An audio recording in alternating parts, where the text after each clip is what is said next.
자, 그렇다면 대통령실의 이관섭 비서실장이 어제 한동훈 비대위원장을 만나서 사퇴 요구를 했다. 왜 그랬을까? 또 이게 궁금한 대목 아니겠습니까? 정치권에서는 이러한 해석이 나오는데요. 한동훈 비대위원장의 지난 18일 그리고 그 다음 날 지난 19일 목소리가 차례대로 등장할 겁니다. 들어보시죠. 우리 국민의힘은 다양한 생각을 가진 사람들이 다양한 생각을 자유롭게 말할 수 있는 정당이고 또 그럴 때 강해지고 유능해지는 정당입니다. 그 문제는 기본적으로는 함정 몰카이고 그것이 처음부터 계획된 것이 맞습니다. 그렇지만 그 전후 과정에서 분명히 아쉬운 점이 있고 국민들께서 걱정하실 만한 부분이 있었다고 저도 생각합니다. 대응 관련해가지고 대통령실과 좀 갈등설도 불거지고 있는데 실제로 그런 갈등들이 좀 있나요? 국민의 눈높이에 생각할 문제니까요. 갈등이라고 할 만한 문제는 없습니다.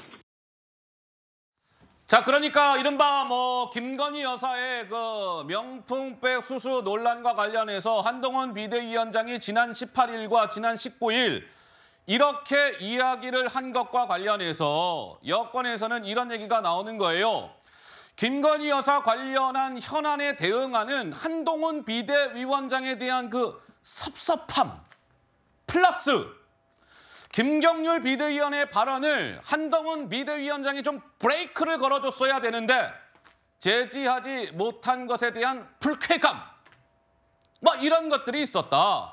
그래서 대통령실에서 한동훈 비대위원장의 사퇴를 요구한 것이다. 이런 해석이 나오고 있는 것이죠. 우리 성재준 위원께서는 좀 어떻게 바라보고 계세요? 저는 일단 개인적으로 김경률 위원이 선을 넘어도 좀 한참 넘었었다라는 생각은 분명히 갖고 있습니다. 김경률 비대위원이요? 네네. 어허. 일단 김경률 예. 비대위원이 이제 방송에 나가서서 마리 앙뚜아네트까지 이제 거론하면서 김건희 여사의 그 문제에 대해서 지적하지 않았습니까? 그러면서 심지어 윤석열 대통령까지도 언급하면서 두 분이 입장을 표명하고 사과해야 된다는 식으로까지 얘기했는데 역사적으로 봤을 때 프랑스 대혁명을 통해 가지고 결국에 마리 앙뚜아네트는 루이 16세 같은 경우는 단조대에서 처형당했습니다. 그렇죠. 근데 그거를 끄집어 가지고 지금 윤석열 대통령과 김건희 여사에 대해서 비유한 거는 대단히 부적절했다는 생각을 제가 가지고 있고요. 그래서 이 부분에 대해 가지고 일단 김경률 비대위원 같은 경우도 오늘 일단 아침에 보도를 봤을 때는 좀 사죄한다. 내가 그 부분에 대해서 선을 넘었다라고 밝힌 것 같습니다. 근데 이 부분에 대해서는 정확한 입장 표명이 필요할 거라고 보고 일단 저희가 김건희 여사 이 문제에 대해 가지고 여러 가지 얘기도 나오고 있습니다만 아까 전에 이제 한동훈 위원장에 대해 가지고 오목을 두시는 것 같다 이런 표현도 쓰셨는데 우리 강성필 부위원장님은 국민의힘이 바둑을 둬야 되는데 지금 오목을 두고 있다. 네네. 제가 보기엔 좀 알파고 아닙니까? 이 정도면 너무 바둑을 잘 두고 계셔가지고 이 정도면 충분히 잘하고 계시는 것 같고 일단 그 한동훈 위원장과 윤석열 대통령 두 사람에 대해 가지고 계속해가지고 민주당 쪽에서는 이간질 하고 싶어 하겠죠. 허허. 그리고 이제 또 마찬가지로 이준석 전 대표 또한 마찬가지로 계속 이간질 하고 싶어 하지 않겠습니까? 근데 오늘 아침에 아마 지금 제가 봤을 때 이 보도가 나오고 가장 당황했을 법한 사람들이 민주당과 그리고 아침에 갈비 드시고 계셨던 이준석 대표가 가장 좀 당황하지 않았을까 싶어요. 왜요? 왜냐하면 지금 이제 아까 전에 저희가 표현 나왔던 것도 한동훈 위원장에 대해 가지고 제일 많이 비판했던 내용이 뭐였습니까? 윤석열 대통령의 아바타다 이거 아니었습니까? 근데 오늘 아침을 통해 가지고 정확하게 무슨 윤석열 대통령의 아바타냐? 한동훈 위원장은 한동훈 위원장으로 주체적으로 지금 국민들을 보고 나간다라는 게 명확하게 지금 이미지 세팅이 된 거 아니겠습니까? 그리고 이준석 전 대표 같은 경우도 신당을 만들었던 명분이 글쎄요 제가 보기에는 오늘 아침에 이 사건을 통해 가지고 정확하게 정리됐다라고밖에 볼 수가 없겠죠. 한동훈 위원장에 대해 가지고 윤석열 대통령밖에 얘기 안 듣고 용산에 대한 얘기를 못 한다라는 것이었는데 한동훈 위원장이 정확하게 자기 입장을 명확하게 보여줌으로써 오히려 제가 보기에는 윤석열 대통령과 한동훈 위원장 두 사람의 전면전이 아니라 앞으로 한동훈 위원장과 민주당 그리고 이준석에 대한 전면전이 더 본격화됐다고 봅니다. 자, 지금 이제 성재준 의원 말씀대로 정치권에서는 굉장히 지금 분주합니다. 표피적으로는 윤 대통령과 한동훈 비대위원장이 충돌하는 양상이나 그 정치적 이면에는 혹시 어떤 게 좀 숨겨져 있는 건 아닐까? 이런저런 해석이 많이 뒤따라 붙고 있어요. 자, 한동훈 비대위원장이 일전에 이렇게 얘기한 바가 있었죠. 한동훈 저는요 4월 10일까지 완전히 소모되겠습니다. 들어보시죠. 저는 이 일을 정말 잘할 수 있습니다.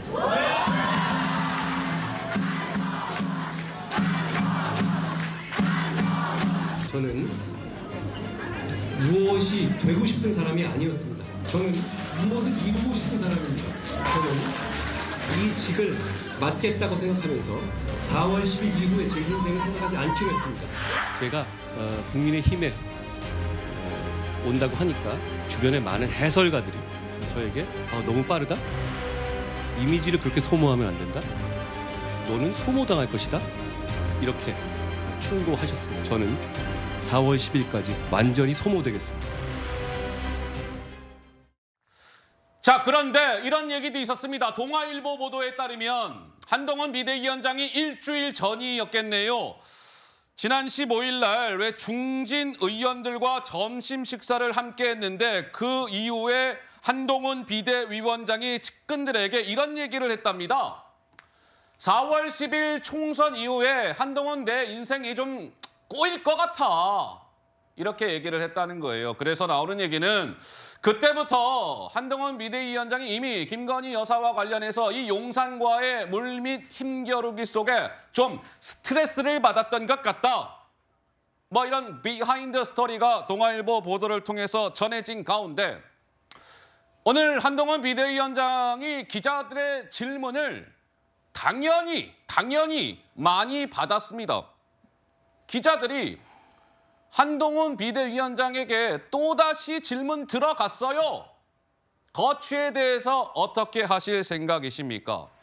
한동훈 비대위원장 반응은 이게 뭐야? 황당하다는 듯한 반응을 보였습니다. 이렇게요. 들어보시죠. 당내에서 그래도 좀 위원장님 거취에 대해서 이야기가 나오고 있는 걸로 알고 있는데 그 부분에 대해서 좀 어떻게 생각하시는지도 알고 싶습니다. 거취에 대해 누가 얘기를 하죠? 뭐 다른 여러 의원들이 이런 이야기가 나오고 있더라고요. 신윤기 의원들 일부가 의원 단톡방에서 제가 아까 충분히 말씀드린 것 같은데 오늘 오후 일정 있으십니까? 저는 일정이 있습니다. 난 조심하십시오. 또 제가 아까 충분히 말씀드렸던 오전 일정까지 취소하시면서 갈등 잠적이는 모습인데 홍범표 지사가 위원장님 거취 관련해서 얘기한 게 있는데 그 부분에 대해서 좀 어떻게 보시는지 알고 싶습니다. SNS에 올리지 못했습니다. 앞에 조심하시고요. 오늘 비대위원 사태에 대해서도 네, 지금 여러분들 보셨죠? 한동훈 비대위원장한테 기자들이 쭉 쫓아가면서 질문을 던졌습니다. 중간에 막 이게 카메라가 흔들릴 정도로 기자들이 이렇게 질문을 던졌는데 뭐 어떠한 질문에는 답변을 하고 어떠한 질문에는 즉답을 피하는 모습이었습니다. 그런데 거취에 대한 질문을 다시 던지니까 한동훈 비대위원장이 거취에 대해서 누가 얘기를 한다고요? 누가 얘기를 했죠? 약간 좀 황당하다는 듯한 반응을 보였습니다. 우리 장윤미 변호사께서는 어제 전해진 이 뉴스를 좀 어떤 평가를 주고 싶으세요? 한동훈 장관이 예. 김건희라는 금기시되는 세 글자의 물꼬를 텄구나라는 생각이 들었습니다. 그동안 당에서는 사실상 함구했죠. 이거 정치 공작이다. 그런 노림수에 휘말려선 안 된다라고 했는데 한동훈 비대위원장이 뭐 엄청나게 대통령과 각을 세웠던 것도 아닙니다.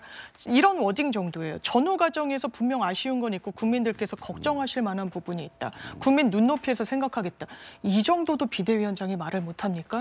이 정도를 갖고 대통령은 인간적인 관계가 다 단절됐다고 이야기할 정도로 사실상 경로한 거 아니겠습니까? 그래서 총선이 지금 오늘부로 90일도 남지 않았습니다. 79일 남았습니다. 그렇죠. 한동훈 비대위원장은 딱 어젠가로 30일 되는 날이었었죠. 어떤 선택지가 국민의힘 앞에 남아있을 겁니까? 아주 미봉책, 그러니까 봉합은 하되 이도 저도 아닌 눈치고 넘어가는 그런 국면일 수밖에 없을 겁니다. 국민들이 뭐라고 선택하실까요?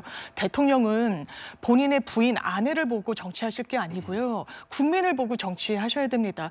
딱 국민의힘에 공당에 들어가 보니 한동훈 비대위원장이 뭘 느꼈겠습니까? 아, 이거는 사과하고 넘어갈 될 거다. 그런데 앞으로 이미 균열이 있고 물꼬가 터졌는데 사과 제대로 요구하지 못한다?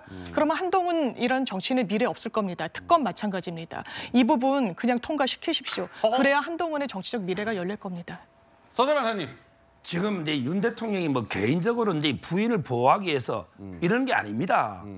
지금요 야당이나 이제 좌파 세력은요 윤석열 정권을 어떻게든 흔들기 위해서 약한 고리가 김건희 여사 아니냐 이래가지고 이게 가짜 뉴스를 가지고 집중 공략하고 있는 겁니다. 이렇게 넘어가면 이게 정권 자체가 흔들리는 거예요. 김건희 여사 줄리 아닙니다. 마리 앙뚜아네트 아닙니다. 주가 조작부 아니에요. 학위 위조범 아닙니다. 허위 격려한 거 아니에요. 전부 아닌데 다 가짜 뉴스로 이렇게 공격을 집중적으로 하고 있잖아요. 이걸 이게 국민의힘이나 모릅니까? 자, 이번에 선물권도 보자고요. 3가지가 없어요. 첫째, 청탁, 민원 부탁이 없잖아요. 그냥 아버지하고 친분을 과시해서 접근 고의적 행지, 그게 민원 청탁이 없잖아요. 예. 그다음에 2번째, 김건희 여사가 선물을 요구하거나 수수한 게 아니에요. 그냥 일방적으로 던져놓고 간 거예요. 요구나 수수가 없었단 말이에요. 마지막으로 떠들썩에 사용이 없잖아요. 그냥 이 목사 이분은 어떻게든 이게 혹시 그거 들고 다닐까? 1년을 기다린 공작 총선에 이용하려고 이게 사용이 없었지 않습니까? 여기에 뭘 더 어떻게 사과하라는 거예요? 가해자가 있고 일방적인 피해자인데 예. 이 인식을 한동훈 위원장이 분명히 좀 동영상을 보면 인식이 되는 거예요. 이게 그러면 국민이 모르고 있으면 설득을 해야죠. 국민한테 홍보를 해야죠. 자꾸 여론이 높다 해서 무조건 이게 그 여론 따라가는 게 아니고 전 진실을 국민 앞에 알리된다. 이 점을 말씀드린 거예요. 자, 우리 시청자 여러분들께서 뭐 다들 알고 계시겠지만 제가 간단하게 설명을 드릴 필요는 있을 것 같아요. 소위 이 명품백 뭐 수수 논란은 뭐 이런 겁니다.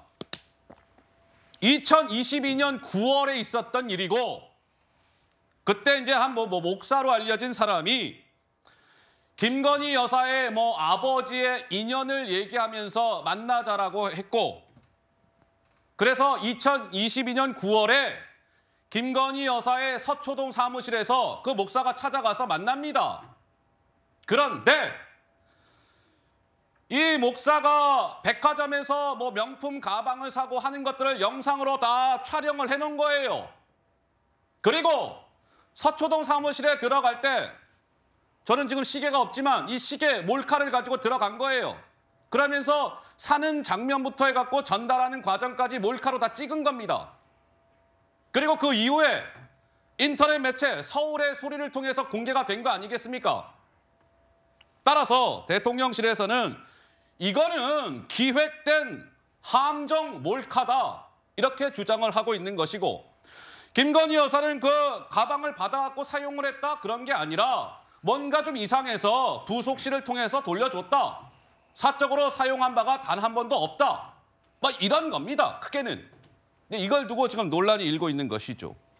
자, 장해찬 전 국민의힘 청년 최고 이런 얘기를 했습니다. 잠깐 들어보시죠. 김건희 여사는 피해자잖아요. 사기 몰카 취재에 당한 피해자, 돌아가신 아버지에 대한 미안한 마음을 이용한 파렴치한 범죄의 피해자잖아요. 왜 피해자에게 책임을 전가하고 피해자 보고 사과하라고 하는 건가요? 사과는 가해자가 해야죠. 민주당도 함부로 언급하지 못하던 걸 우리 당 인사들이 들고 일어나서 비판하고 사과해라고 피해자를 압박해야 되는 이슈입니까? 자, 장해찬 전 청년 최고는 이게 왜 김건희 여사나 이쪽에서 사과할 문제입니까? 저 가해자, 뭐 목사로 알려진 그런 사람들이 사과를 해야지요. 어제 친윤계로 알려진 이용 국민의힘 의원은 어제와 그제 또 이런 글을 올렸습니다. 자, 그제 같은 경우에는 국민의힘 의원들이 함께 있는 단체 대화방에 사과하는 순간 더불어민주당 진영에서는 들깨들처럼 물어뜯을 겁니다. 침묵도 사과의 한 방법 아니겠습니까? 어제는 윤 대통령이 한동훈 비대위원장에 대한 지지를 철회했다. 뭐 이런 기사 링크를 공유했다라고 하는데 성재준 위원께서는 좀 어떻게 보세요? 저는 진짜 대한민국 정치가 수준이 떨어져도 이렇게까지 떨어질 수 있을까. 우리가 지난 대선을 봤었을 때 김건희 여사에 대해서 얼마나 진짜 입에 담을 수도 없는 별의별 얘기들이 많았습니까? 근데 그 부분에 대해 가지고 김건희 여사가 일단 유감 표시를 했었고 대국민 사과도 했었죠. 근데 이제 그때 이후로도 우리가 생각해 봤었을 때 아직까지도 국민 가운데 그 개딸이라고 하는 사람들은 끊임없이 댓글을 달면서 김건희 여사가 줄리나 보다 이런 지금 입에 담을 수 없는 얘기들을 계속 퍼뜨리고 있거든요.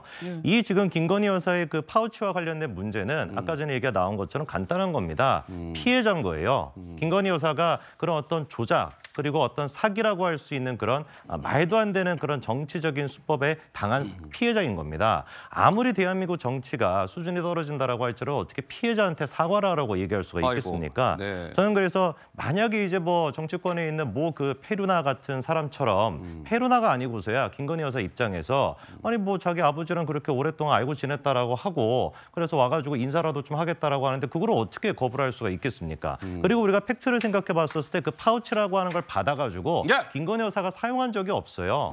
바로 이제 대통령실 부속실로 넘겼다라는 거 아닙니까? 근데 그 부분에 대해서 민주당이 입장을 냈던 거는 뭐 김영란법 위반이 될 수 있다 뭐 별의별 얘기가 나왔는데 도대체 김건희 여사가 파우치를 받아가지고 어떤 식의 청탁을 받았습니까? 아무런 청탁을 받은 게 없어요. 이 문제에 대해 가지고 만약에 민주당이 특검을 해야 된다고 요구한다고 한다면은 글쎄요. 제가 봤을 땐 지금 수많은 의료 전문가들이 요구하고 있는 것처럼 헬기 문제에 대해 가지고 이재명 대표가 헬기를 탔던 거 그거부터 오히려 특검을 해야 된다고 저는 봅니다. 예. 그러면 강성필 부위원장님, 우리 지금 서정호 변호사님이나 성계준 의원 말씀은 이게 왜 김건희 여사가 사과할 문제냐? 그 기획된 함정 몰카, 이거 뭐야? 그 목사라고 알려진 사람이 그 가방 사는 거부터 영상 다 찍어놨다가 김건희 여사 만날 때도 이 시계에다 몰카 차고 들어가서 다 찍고 서울의 소리통해서 공개하고 김건희 여사는 민원 청탁을 받은 게 하나도 없고 그 가방을 받아갖고 실제로 사용한 것도 아니고 돌려줬고 했는데 뭐가 문제냐? 오히려 사과는 그 목사로 알려진 가해자가 해야지요. 뭐 이런 주장이신 것 같아요. 무슨 말씀을 주시겠습니까? 그 한동훈 비대위원장이요. 그 비대위원장이 되기 전에는 검사였지 않습니까? 검사는 실정법만 들여다보면 됩니다. 하지만 이제 비대위원장이 됐기 때문에 정치인이 된 거예요. 정치인은 실정법보다 더 중요한 게 국민정서법이에요. 그러니까 국민들도 다 알고 있어요. 그 목사가 뭐 어떤 몰카 공작 다 인정합니다. 그런데 그럼에도 불구하고 그 받았던 내용에 대해서 국민들이 안 좋게 생각하는 거예요. 피해자라는 말에 국민들이 공감을 하고 있지 못하는 거예요. 그 예가 뭐냐면 한동훈 비대위원장이 최초에 김건희 여사 특검법에 대해서 악법이라 그랬습니다. 또 명품백 수수에 대해서도 몰카 공작이라고 했었어요. 네. 그런데 전국을 순회하면서 돌아보니까 이게 민심이 심상치가 않은 거예요. 네. 그래서 국민의힘 측에서는 충분히 그렇게 주장할 수도 있어요. 하지만 국민의힘의 주장과 민주당의 주장을 중도층, 무당층에 대해서 등에 있는 분들은 들어보니까 이게 납득이 안 되는 거예요.